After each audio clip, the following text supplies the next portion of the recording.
sini saya akan menjelaskan masalah RUU HIP. Terdapat 60 pasal dari RUU HIP ini. Sekretaris Umum Pimpinan Pusat Muhammadiyah, Abdul Mukti, menyebut mayoritas pasal dalam RUU HIP itu bermasalah dan berpotensi memunculkan kontroversi, serta mereduksi sila-sila dalam Pancasila sebagai dasar negara. Salah satu yang dinilai bermasalah adalah pasal 7 yang memiliki 3 ayat, yaitu pertama, ciri pokok Pancasila. Yang kedua, ciri pokok Pancasila berupa Trisila. Dan yang ketiga, Trisila sebagaimana dimaksud pada ayat 2 terkristalisasi dalam Ekasila, yaitu gotong royong. Rumusan seperti di pasal 7 seperti mengulang kembali perdebatan lama yang sudah selesai dengan bertentangan dengan UUD 1945. Padahal, rumusan Pancasila sebagai dasar negara sudah final dengan 5 sila. Tugas kita seharusnya tidak lagi memunculkan perdebatan, tapi lebih ke bagaimana menjalankan dan membumikan Pancasila sehingga menjadi bagian dalam setiap diri rakyat Indonesia. Majelis Ulama Indonesia bahkan menyebut RUU tersebut pencurian di saat senyap ideologi negara karena pembahasannya tidak melibatkan berbagai kalangan masyarakat dan hanya dalam waktu singkat telah disahkan menjadi program legislasi Prolegnas tahun 2020. Partai Demokrasi Indonesia Perjuangan atau PDIP yang mengirimkan kadernya menjadi ketua panitia kerja RUU ini membantah tudingan tersebut. Arya Bima, anggota DPR dari fraksi PDIP, mengatakan Pancasila adalah ideologi final dan status bangsa Indonesia yang tidak bisa diubah. Pembahasan RUU HIP muncul di saat masyarakat dan pemerintah tengah fokus menangani wabah virus corona. Majelis Ulama Indonesia juga tegas menolak RUU HIP. Wakil Ketua Komisi Hukum dan Perundang-undangan MUI, Ihsan Abdullah, memandang terdapat beberapa kecurigaan di balik kemunculan RUU ini, yaitu para anggota Dewan yang tidak paham ada pihak yang menyusukan ideologi tertentu atau ingin mencuri dasar negara Pancasila dan menggantikannya dengan tafsir lain. Yang menjadi polemik dalam RUU ini adalah tidak dimasukkannya TAP MPRS nomor 25 MPRS 1966 tentang pembubaran PKI sebagai konsideran atau mengingat. Konsideran adalah pertimbangan yang menjadi dasar penetapan keputusan, peraturan, dan sebagainya. MUI meminta agar RUU ini harus ditarik untuk kemudian diperbaiki naskah akademiknya. Setelah itu, dilakukan diskusi dan dialog secara luas yang melibatkan semua pihak untuk mencari bentuk aturan terbaik. Selain MUI dan Muhammadiyah, Nahdlatul Ulama juga menolak RUU HIP. Front Pembela Islam juga menolak RUU tersebut. PDIP yang mengirimkan kadernya menjadi ketua panitia kerja RUU ini setuju untuk menghapus pasal 7 yang menimbulkan polemik. Demikian halnya penambahan ketentuan menimbang guna menegaskan larangan terhadap ideologi radikalisme serta bentuk khilafahisme yang juga setuju untuk ditambahkan. Beberapa partai parlemen yang menjadi koalisi dan oposisi pemerintah seperti PKS, PPP, PAN, dan Nasdem secara bersama meminta agar TAP MPRS nomor 25 MPRS tahun 1966 tentang pembubaran PKI dimasukkan sebagai konsideran atau mengingat. Menteri Koordinator Bidang Politik, Hukum dan Keamanan Mahfud MD menegaskan bahwa pemerintah akan menolak RUU ini jika Pancasila diperas menjadi Trisila atau Ekasila. Mengenai komunisme, Mahfud menegaskan pelarangan komunis di Indonesia bersifat final dan tidak ada ruang hukum untuk merubah atau mencabut TAP MPRS 25 tahun 1966 tersebut. Kebijakan alternatif untuk RUU HIP yaitu pertama, MUI meminta agar RUU ini harus segera ditarik untuk kemudian diperbaiki naskah akademiknya. Setelah itu, dilakukan diskusi dan dialog secara luas yang melibatkan semua pihak untuk mencari aturan terbaik. Kedua, PDIP mengirimkan kadernya menjadi ketua panitia kerja RUU ini. Setuju untuk menghapus pasal yang menimbulkan polemik. Yang ketiga, Menteri Koordinasi Bidang Politik Hukum dan Keamanan menegaskan bahwa pemerintah akan menolak RUU HIP ini jika Pancasila diperas menjadi Trisila atau Ekasila.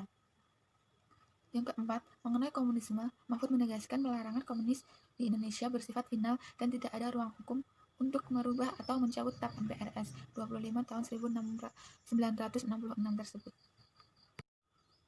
Yang ketiga, mengembangkan kebijakan publik, yaitu 1. MUI meminta agar RUU ini harus segera ditarik. Kedua, menegaskan pelarangan komunis di Indonesia. Yang ketiga, beberapa partai parlemen yang menjadi koalisi dan oposisi pemerintah. Dan keempat, Menteri Koordinator Bidang Politik, Hukum, Keamanan, Mahfud MD, menegaskan pemerintah akan menolak RUU. Dan kelima, Majelis Ulama Indonesia juga tegas menolak RUU HIP. Mengembangkan suatu rencana tindakan. Pertama, MUI meminta agar RUU ini harus segera ditarik untuk kemudian diperbaiki naskah akademiknya. Setelah itu, dilakukan diskusi dan dialog secara luas yang melibatkan semua pihak untuk mencari bentuk aturan terbaik. Dan kedua, menegaskan pelarangan komunis di Indonesia bersifat final dan tidak ada ruang hukum. Ketiga, beberapa partai parlemen yang menjadi koalisi dan oposisi pemerintah seperti PPP, PKS, PAN, dan Nasdem secara bersama meminta agar TAP MPRS nomor 25 tahun 1966 tentang pembubaran PKI dimasukkan sebagai konsideran semenjak. Dan yang keempat, seharusnya tidak lagi muncul perdebatan sesuatu yang sudah final, tapi lebih bagaimana menjalankan dan membumikan Pancasila sehingga menjadi bagaimana dalam setiap diri rakyat Indonesia. Yang kelima, Menteri Koordinasi Bidang Politik, Hukum, dan Keamanan menegaskan bahwa pemerintah menolak RUU ini jika Pancasila diperas menjadi Trisila atau Ekasila.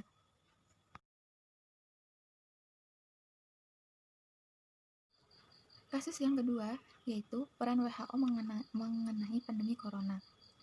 Perannya secara global, mengutip dari situs resmi World Economic Forum, termasuk mengadvokasi layanan kesehatan universal, memantau risiko kesehatan masyarakat, menetapkan standar dan pedoman kesehatan, dan mengkoordinasikan respon internasional terhadap keadaan darurat kesehatan. WHO saat ini terus bekerja sama dengan pemerintah di seluruh dunia untuk mempersiapkan sistem kesehatan mereka dalam menangani COVID-19. Organisasi ini juga membentuk dana respon, solidaritas untuk memastikan pasien mendapatkan perawatan yang dibutuhkan, para pekerja garis depan mendapatkan pasokan serta informasi penting. Sumbangan dari pemerintah, sektor swasta, dan individu yang terkumpul telah mencapai $800 juta. WHO memanfaatkan jaringan global, para profesional dan ilmuwan, termasuk ahli epidemiologi, dokter, dan ahli virus untuk mendapatkan informasi paling akurat. Ada tim khusus yang disiapkan untuk memberi saran tepat waktu dan mudah dipahami. Selain itu, laporan situasi harian yang dilakukan memastikan dunia mendapatkan informasi dan data terbaru. WHO juga bekerja sama dengan Kamar Dagang Internasional, Forum Ekonomi Dunia, dan sektor wisata lainnya, berkomitmen meningkatkan produksi dan distribusi pasukan medis yang penting. Pengguna dapat mengambil bagian dari jaringan pembelajaran sosial berdasarkan materi interaktif dan beragam mata pelajaran. Sejauh ini ada 1,1 juta orang mendaftar dalam 43 bahasa. WHO menyatukan 400 peneliti dunia pada Februari lalu untuk mengidentifikasi prioritas penelitian. Organisasi ini meluncurkan Solidarity Trial yang melibatkan 90 negara untuk menemukan obat untuk memperlambat perkembangan penyakit. WHO juga mengembangkan protokol penelitian yang digunakan 40 negara. Sekitar 130 ilmuwan, penyandang dana, dan produsen dari seluruh dunia telah menandatangani komitmen bekerja sama dalam rangka percepatan pengembangan vaksin COVID-19. Diduga, vaksin anti-COVID-19 akan tersedia secara komersial dalam 18 bulan ke depan. Mengingat inisiatif penelitian dan pengembangan ini adalah sektor swasta, maka untuk menyediakan vaksin anti-COVID-19 itu sebuah obat yang terjangkau oleh masyarakat umum perlu untuk pengaturan baru berupa lisensi sukarela atau kepemilikan kolektif atas paten vaksin yang dihasilkan. Hal ini diusahakan oleh WHO bersama mitra-mitra internasional yang lain.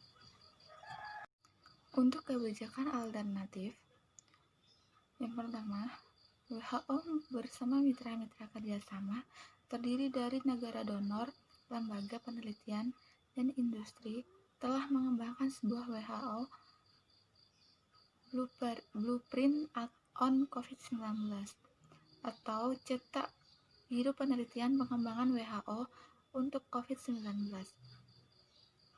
Yang kedua, WHO membuat platform untuk kerjasama, untuk koordinasi, untuk distribusi, dan untuk akses sebagainya.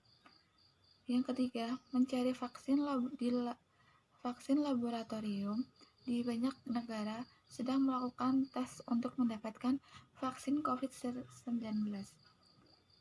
Yang keempat, WHO bekerja sama dengan Kamar Dagang Internasional, Forum Ekonomi Dunia, dan sektor swasta lainnya, berkomitmen meningkatkan produksi dan distribusi pasokan medis yang penting. Untuk kebijakan publik, yang pertama, sebuah koalisi dari 62 negara, termasuk Indonesia, mendorong penyelidikan independen terhadap pandemi virus corona. Yang kedua, membantu negara-negara bersiap dan merespon seluruh staf. Yang ketiga, memberikan informasi yang akurat. Dan yang keempat, WHO bekerja sama dengan Kamar Dagang Internasional, Forum Ekonomi Dunia, dan sektor swasta lainnya, berkomitmen meningkatkan produksi dan distribusi pasokan medis yang penting. Yang kelima, WHO menyatukan 400 peneliti yang ada di dunia. Untuk kebijakan publik, yang pertama, memberi dukungan WHO untuk segera melakukan penyelidikan. Untuk kebijakan publik, pertama, memberikan dukungan WHO untuk segera melakukan penyelidikan supaya cepat ditemukan vaksin anti COVID-19. Yang kedua, WHO harus selalu siap dan merespon seluruh staf yang ada dan bekerja sama dengan seluruh pemerintah. Ketiga, WHO harus selalu mengikuti informasi dari segala media agar tahu bagaimana perkembangannya. WHO memanfaatkan jaringan global para profesional dan ilmuwan, termasuk ahli epidemiologi, dokter, dan ahli virus untuk mendapatkan informasi yang paling akurat. Yang keempat, WHO harus benar-benar menggunakan kesempatan bekerja samanya supaya tidak adanya kekurangan pasokan medis. Yang kelima, WHO menyatukan 400 peneliti dunia pada Februari lalu untuk mengidentifikasi prioritas penelitian.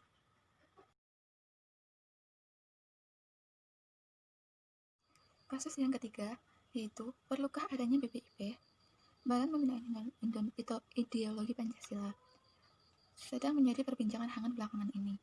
Lembaga yang dibentuk dan digadang-gadang akan menjadi garda terdepan pelindung ideologi Pancasila ini sempat menghadirkan kontroversi tentang apa peran yang dipegang oleh lembaga tersebut, apa saja tugas pokok dan fungsi dari BPIP, apa urgensi pembentukan lembaga tersebut, dan tentu saja yang menjadi perbincangan hangat adalah mengapa para pemegang jabatan dalam lembaga tersebut bergaji selangit, melebihi apa yang diperoleh presiden dan wakil presiden. Ide pembentukan BPIP bermula dari sebuah unit kerja yang disahkan oleh Presiden melalui Peraturan Presiden Nomor 54 Tahun 2017 tentang pembentukan unit kerja. Presiden Pembinaan Ideologi Pancasila atau UKPPIP demi menguatkan dan mengkonkretkan program pembinaan ideologi Pancasila, maka dibentuklah BPIP melalui Perpres Nomor 7 Tahun 2018. BPIP berkedudukan sebagai suatu lembaga auksiliari atau lembaga negara pembantu yang menurut Bagir Manan merupakan lembaga negara yang memiliki tugas membantu melaksanakan fungsi negara secara langsung atau bertindak untuk dan atas nama negara. Berdasarkan penjelasan tersebut, dapat dikatakan bahwa BPIP dibentuk sebagai lembaga auxiliary yang menunjang fungsi negara Indonesia untuk melakukan pembinaan ideologi Pancasila pada masyarakat. Tugas dan fungsi BPIP menurut apa yang bermaksud dalam Pasal 3 dan 4 Perpres nomor 7 tahun 2018 secara garis besar adalah membantu Presiden dalam merumuskan arah kebijakan pembinaan ideologi Pancasila, melaksanakan koordinasi, sinkronisasi, dan pengadilan pembinaan ideologi Pancasila, menyelenggarakan penyusunan pendidikan serta pelatihan ideologi Pancasila, serta memberikan rekomendasi terkait regulasi agar lebih Pancasialis dilakukan secara menyeluruh dan berkelanjutan. BPIP dibentuk karena adanya ancaman terhadap ideologi Pancasila. Menurut data yang ia dapat 9% masyarakat Indonesia yang tidak setuju dengan Pancasila. Dan nilai tersebut terus berkembang karena sejumlah masyarakat tidak memahami nilai Pancasila. Hal tersebut diakibatkan adanya gerakan radikalisme masyarakat. Selain ancaman radikalisme, menurut pandangan pribadi penulis, urgensi pembentukan BPIP adalah sebagai wujud preventif terhadap perilaku-perilaku antisosial, antipati, sara, dan penguatan budi pekerti melalui nilai-nilai dari kearifan lokal. Pancasila menurut Kailani merupakan wujud manifestasi nilai-nilai luhur sosial tradisional bangsa. Dan ini perlu dilestarikan adanya penghayatan dan perlu dilestarikan tidak hanya sebagai ideologi negara dalam menjalankan fungsi kenegaraan, namun perlu adanya penghayatan dan implementasi dari masyarakat untuk dijadikan pedoman dalam kehidupan masyarakat. Meskipun dipandang memiliki peranan yang cukup besar dan pembinaan ideologi Pancasila pada masyarakat, namun ada beberapa poin yang perlu dipertimbangkan kembali. Mengenai pembentukannya, pertama, tentunya persoalan gaji yang diterima para pengisi jabatan di lembaga tersebut memang sah apabila dikatakan pantas menerima gaji yang cukup tinggi karena perannya untuk bangsa dan negara yang cukup besar. Apalagi para pengisi jabatan dalam lembaga tersebut merupakan tokoh-tokoh masyarakat yang tersohor, namun tidak lagi saja mendapat bayaran yang lebih besar dari pejabat politik seperti kepala negara atau presiden. Yang kedua, penulis memandang terdapat kesan politisasi terhadap pengisian jabatan di BPIP. Apabila dilihat pemegang jabatan Ketua Dewan Pengarah BPIP merupakan Ketua Umum Partai Politik, ini dapat berisiko terhadap arah kebijakan BPIP yang nanti ditakutkan untuk melegitimasi kepentingan suatu pihak ketimbang mengedepankan fungsi lembaga tersebut sebagai penunjang tugas Presiden dalam pembinaan Pancasila, jadi ditakutkan disetir oleh kepentingan-kepentingan politis menegakkan fungsi-fungsi yang diamanatkan oleh hukum. Perlu adanya persyaratan, khusus menurut hukum, yang mengharuskan pemegang jabatan di BPIP, khususnya pada Dewan Pengarah, tidak merangkap menjadi pejabat politik atau menjadi pejabat dalam suatu partai politik demi menghindari hal-hal yang ditakuti tersebut. Karena berdasarkan Perpres nomor 7 tahun 2018, khususnya pada pasal 7 hanya dispesifikan untuk Dewan Pengarah pada tokoh-tokoh kenegaraan, agama, masyarakat, purnawirawan, TNI Polri, pensiunan PNS, dan akademisi. Terakhir, perlu adanya kontraftiasi tugas dan fungsi BPIP agar program-program yang dijalankan inovatif dan efektif. Di dalam Perpres nomor 7 tahun 2018, tugas dan fungsi yang diamanatkan masih terkesan abstrak. Dan ini menjadi tugas para Dewan Pengarah serta pengurus di dalam BPIP. Untuk merencanakan program-program yang aplikatif, inovatif, dan efektif untuk mensosialisasikan nilai-nilai Pancasila kepada masyarakat seperti berkoordinasi dengan PKK setempat untuk melakukan penyuluhan keluarga mengenai pentingnya penanaman nilai-nilai Pancasila, membantu dan penyusunan program pendidikan Pancasila yang baru ke dalam kurikulum pendidikan, dan lain sebagainya. Kebijakan alternatif dari BPIP yaitu yang pertama, BPIP dibentuk sebagai lembaga auxiliary yang menunjang fungsi negara Indonesia untuk melakukan pembinaan ideologi Pancasila pada masyarakat. Yang kedua, perlunya ada persyaratan khusus menurut hukum yang mengharuskan pemegang jabatan di BPIP, khususnya pada Dewan Pengarah, tidak merangkap menjadi pejabat politik atau menjadi pejabat dalam suatu politik dan demi menghindari hal-hal yang ditakuti tersebut. Karena berdasarkan Perpres nomor 7 tahun 2018, khususnya pada pasal 7 hanya didefinisikan untuk Dewan Pengarah. Pada tokoh-tokoh kenegaraan, agama, masyarakat, purnawirawan, TNI, Polri, pensiun, non-PNS, dan akademisi.